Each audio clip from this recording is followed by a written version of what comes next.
glad you're watching the Weekend Express. Moving on to our interview segment now, still keeping with matters Kericho and Malindi senatorial by-elections. And like I promised, we would be having expert analysis right here in studio. And joining us now is political commentator Dismas Mukua. Yeah. Good morning. Thank you very much for joining us in studio. So we'll be speaking to Dismas about that Kericho by-election and the Malindi by-elections. Of course, what's at stake? And it's a big stakes game. Yeah, definitely a big stakes game. Yeah. But last night, the candidates for the senatorial by-election in Kericho had a debate in a last-minute rush to convince voters in Kericho to vote for them. Joining us in the studio to talk more about this is political commentator Dismas Mukua. We'll be speaking in detail about the Kericho and Malindi senatorial by-elections, but let's just get your take first of all. How would you rate the capacity of the candidates in the senatorial debate in Kericho in answering the questions raised by the citizens? Well, you know, without being politically correct, Michelle, the performance is underwhelming. I mean, and I say this with humility and respect. For instance, the question posed by Kitili about the role of a senator in Kenya. None of those three candidates really knows what they're going to be doing at the Senate.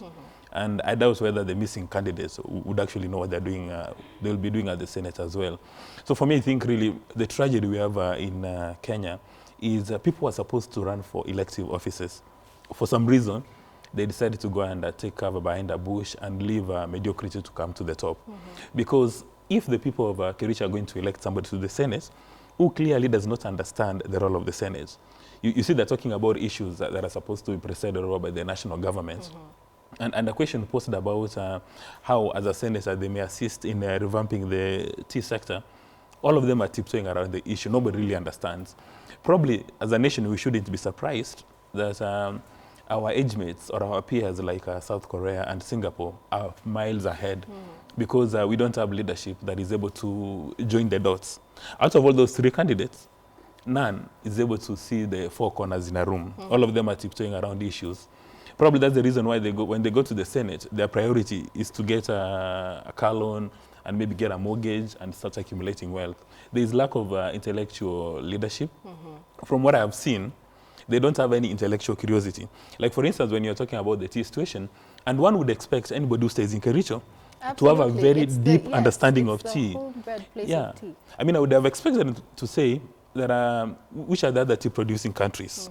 How have they managed their space to ensure that the farmer gets the high return on tea? Instead, they have the same song everybody sings. When you elect me, I promise you that I will do this and this. Yeah, but we see today the voter, probably a voter in Kericho wants to be told that when I become senator, I'll hit the ground running. That am I going to work with the national government? Am I going to work with the county government to ensure that we reduce the inputs, the cost of inputs to the tea sector, so that we get a higher return? And you know, the tea sector in Kenya, just like coffee, has been strangled by special cartels. So I expected these candidates to talk about how they're going to work with the national government and the county governments to make sure that these middlemen, the cartels, are, you know, kicked out of the entire chain. But you see what they're doing? They're just tiptoeing around the issues. And this is not only confined to Kericho. It's probably countrywide. Save for a few senators like, say, Professor Lonyangopuo, Senator Wetangula, Boni Kalwale. Majority of them really are just wallowing in ignorance. And it's unfortunate that we are on autopilot today. Right. But you see, even we had one of the residents there ask a question with regard to the devolution of funds to the county governments. That is not the role of the senator. So it seems that the residents themselves and the voters in Kenya don't understand what their leaders should be bringing to the table. You know, the tragedy is when we were passing this constitution some time ago, majority of us said that if, say, Mr. Raila Odinga or Mr. William Ruto or Mr. Uhuru Kenyatta, if they've gone through the constitution and they're okay with this, then we'll follow whatever they tell us. That's a tragedy. Most of us, up to 90%, have not been able to socialize with the Kenyan constitution. So we do not even know the difference between the Senate and the National Assembly. Majority of us do not even know that all members of the National Assembly and the Senate are members of Parliament. So we keep on confusing. Yes. So really, it's it's ignorance galore in Kenya, and really, it's a tragedy today, with you know, the digital world that we are in, that voters do not understand the role of a senator and a member of the National Assembly. But now it's a disaster when people who are running for that office do not understand the job description. Themselves, absolutely. Now, JAP candidate Aaron Cheriot did not show up for that particular debate, did not honor the call to show up for the debate. Do you think this could be part of the rivalry that's going on between the Jubilee Alliance Party and KANU?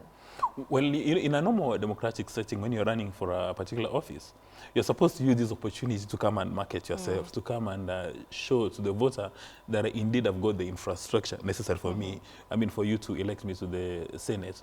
But the fact that he decided to duck would be a pointer to the fact that he's in the same boat. He's in the same category. He does not understand the issues. So he feared that if he faces this kind of a panel, he'll live with a very bad egg on his face. But again, it's important for us to realize that the other two guys there, that was, apart from Mr. Paul Sang, the other two guys, they're part of the escort because they don't stand a chance of well, it's a two-horse race, yeah, definitely. And the people who are running for this seat, in fact, contrary to popular belief, it's not Mr. Aaron Cheriot and Mr. Paul Sang. This is between Mr. Gideon Moi and the DP William Ruto. So these two gentlemen, they're just pawns. You even notice that during the campaigns, the person who gives